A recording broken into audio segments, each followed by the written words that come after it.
Hello everyone, कैसे हैं आप सब। उम्मीद करता हूं आप सब बहुत अच्छे होंगे, बेहतर होंगे। पिछली क्लास में हमने एक्सरसाइज 11.3 को कंप्लीट किया था। आज की इस क्लास में 11.4 स्टार्ट करने वाले हैं, जो कि काफ़ी इम्पोर्टेंट एक्सरसाइज है और आपको एग्जाम में 100% यहाँ से क्वेश्चन देखने को मिलेंगे। तो आइए आज की इस क्लास को स्टार्ट करते हैं और हर एक क्वेश्चन को स्टेप बाय स्टेप बेसिक से समझते हैं, ताकि आपका हर एक कॉन्सेप्ट क्लियर रहे। पहला क्वेश्चन आपके स्क्रीन पर लिखा है, आप देख सकते हैं। क्वेश्चन है बेटा, उस गोले का आयतन ज्ञात कीजिए जिसकी त्रिज्या निम्न में है। पहले क्वेश्चन में हमें त्रिज्या कितनी दी गई है, 7 सेंटीमीटर, और दूसरे क्वेश्चन में त्रिज्या 0.63 मीटर दी गई। क्वेश्चन काफी सरल है। क्वेश्चन को पढ़ के आपको समझ में आ जाएगा कि क्वेश्चन में हमें क्या ज्ञात करना है। जैसे यहाँ पे क्लियर लिखा हुआ है कि हमें बेटा गोले का आयतन ज्ञात करना है, तो अब आपको गोले का आयतन याद होना चाहिए। यदि फॉर्मूला याद है तो आप किसी भी क्वेश्चन को सॉल्व कर सकते हैं, और फॉर्मूले आप अभी याद कर लीजिए। 9th क्लास में काम आ रहे हैं, 10th क्लास में भी काम आएंगे। यदि आप 9th में ही याद कर लेंगे तो 10th का जो काम है वो आपका कम हो जाएगा। गोले का आयतन क्या होता है बेटा, फॉर्मूला होता है 4/3 पाई आर क्यूब। यदि आपके पास गोले की त्रिज्या है तो आप गोले का आयतन बिल्कुल आसान तरीके से निकाल सकते हो। यहाँ पे भी हमें गोले का आयतन निकालना है, तो सबसे पहले हम लिखेंगे दिया है। क्या लिखेंगे बेटा, दिया है। और पहले क्वेश्चन में हमें दी गई है त्रिज्या। त्रिज्या को बेटा आर से दर्शाया जाता है, तो आर बराबर हो जाएगा 7 सेंटीमीटर। कितना हो जाएगा बेटा, 7 सेंटीमीटर। क्लियर होगा, यहां तक कोई दिक्कत नहीं। अब हमें आयतन ज्ञात करना है। क्या ज्ञात करना है बेटा, आयतन। तो हम आयतन का फॉर्मूला लगा लेंगे। अब गोले का आयतन बराबर होता है 4/3 पाई आर क्यूब। सॉल्व करेंगे बेटा, तो 4/3 का 4/3 रहेगा। पाई की वैल्यू हमें 22/7 रखनी है, और आर की वैल्यू हमें दी गई है 7। क्यू है तो इसको मल्टीप्लाई में हम 3 बार लिखेंगे। अब आप देख सकते हो कि 7 से 7 कैंसल हो जाएगा। 4 का गुणा 22 से करेंगे तो 88, गुणे 7 का 7 से करेंगे तो 49, बटे में रहेगा हमारा 3। अब आप 88 और 49 का गुणा कर लीजिए, तो 8 9 72 की 2, कैरी कितनी आएगी बेटा, 7।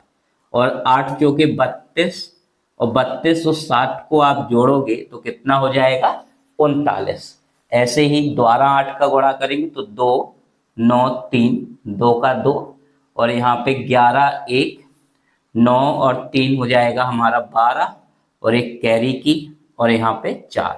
यानी कि ये आ गया 4 3 1 2 बटे में 3। 3 का भाग कर देंगे तो 3 एकम 3, और तीचों के 12, यहाँ पे 1 बचेगा, तीतर का 9, और 2 बचेगा तो हो जाएगा हमारा यहाँ पे 22, और ये 7 21, यानी कि 14 37 सही 1/2 और सेंटीमीटर क्यूब। याद रखना बेटा, आयतन जो है वो सेंटीमीटर क्यूब यानी कि इकाई क्यू में लिखते हैं।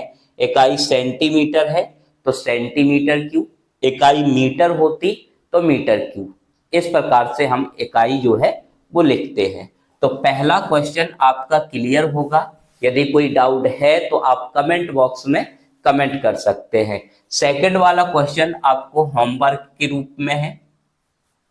सेकंड वाला क्वेश्चन आपको होमवर्क के लिए दिए गए हैं, और सेकंड वाले क्वेश्चन को आप सॉल्व कीजिए।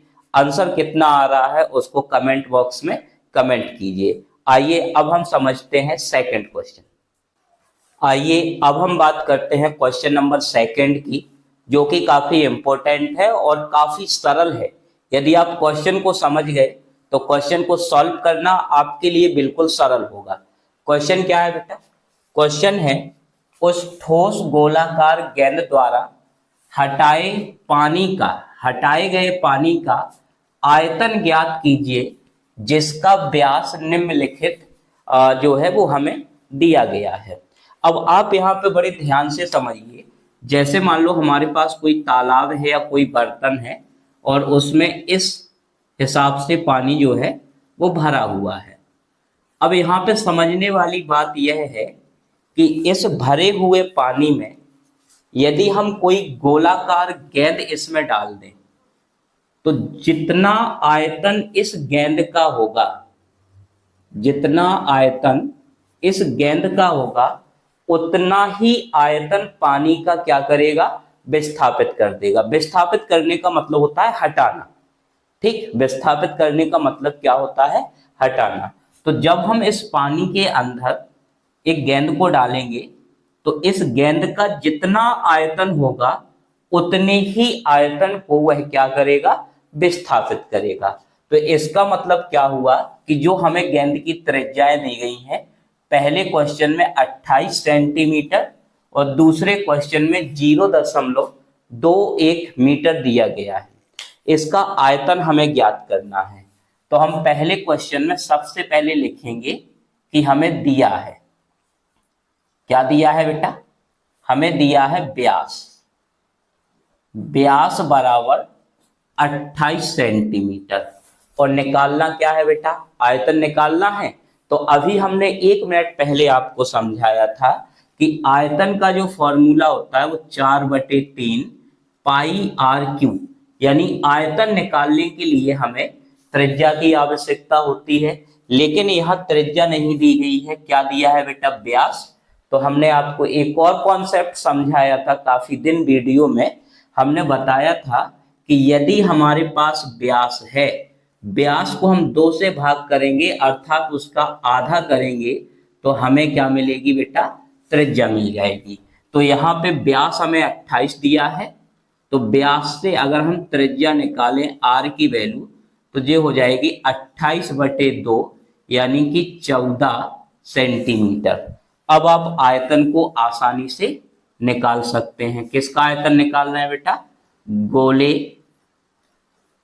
गोले का आयतन बराबर होगा 4/3 पाई आर क्यू। अब आप वैल्यू रख देंगे तो बेटा 4/3 का 4/3 रहेगा। पाई की जगह पे आप कितना रखोगे? 22/7। आर की वैल्यू कितनी हो जाएगी बेटा? 14 × 14 क्यू है तो हम 3 बार लिखेंगे। 7 से बेटा काट देंगे तो कितना आ जाएगा? 2, यानी यहाँ पे बचेगा 22 × 4 × 22 × 14 × 2 और बटे में आ जाएगा हमारा 3।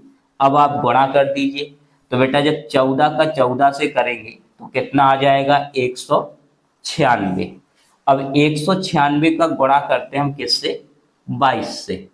तो 2 दूनी 4, 9 दूनी 18 की 8 कैरी 1 और 2 एकम 2 और 1 3, 984 द्वारा करेंगे तो फिर 984। यहाँ पे 4, 8 4 और 12 और 8 और 3 कितना? 11 और 1 कैरी का 12 और यहाँ पे 4। अब इसका गुणा करना है हमें किसके साथ? 4 के साथ। 4 का गुणा करेंगे तो 4 चौके 16, कैरी कितनी? 1, 4 दूनी 8 और 1 कैरी की 9, 4 दूनी 8 और 4 चौके 16। इसका गुणा करना है हमें किसके साथ? 2 के साथ।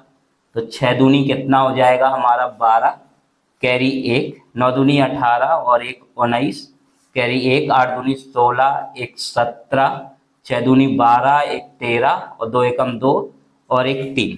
कितना आ जाएगा बेटा? 33,792/3। अब 3 का आप जो है वो डिवाइड कीजिएगा तो आपका आंसर यहाँ पे मिल जाएगा। तो 3 एकम 3 और 3 एकम 3। इसके बाद इसका करेंगे 3 दूनी 6, 1 बचेगा, 3 छंग 18 एक बचेगा 3×18 और यहाँ पे 1 मिनट रुकिए, यहाँ पे 3 का 3 से करेंगे तो 3 एकम 3, 3 एकम 3, 3 दूनी 6, एक बचेगा तो यहाँ पे 19 और 3×18 तो 1 यानी कि 12 बचा और 3 का 9, 10 9 10 11 यानी कि 2/3 सेंटीमीटर क्यूब आपका आंसर हो जाएगा। तो पहला क्वेश्चन आपका क्लियर होगा। सेकंड वाले क्वेश्चन को आप होमवर्क के रूप में नोट कर लीजिए और इसे आप सॉल्व कीजिए, 100% आपका आंसर आएगा। यदि कोई डाउट है तो आप हमें कमेंट कीजिए, हम आपको हर एक पॉइंट सिखाने के लिए तैयार हैं। केवल आपको जो चीज समझ नहीं आ रही है उसे आपको बताने का प्रयास करना है। मिलते हैं किसी और वीडियो में, तब तक के लिए धन्यवाद।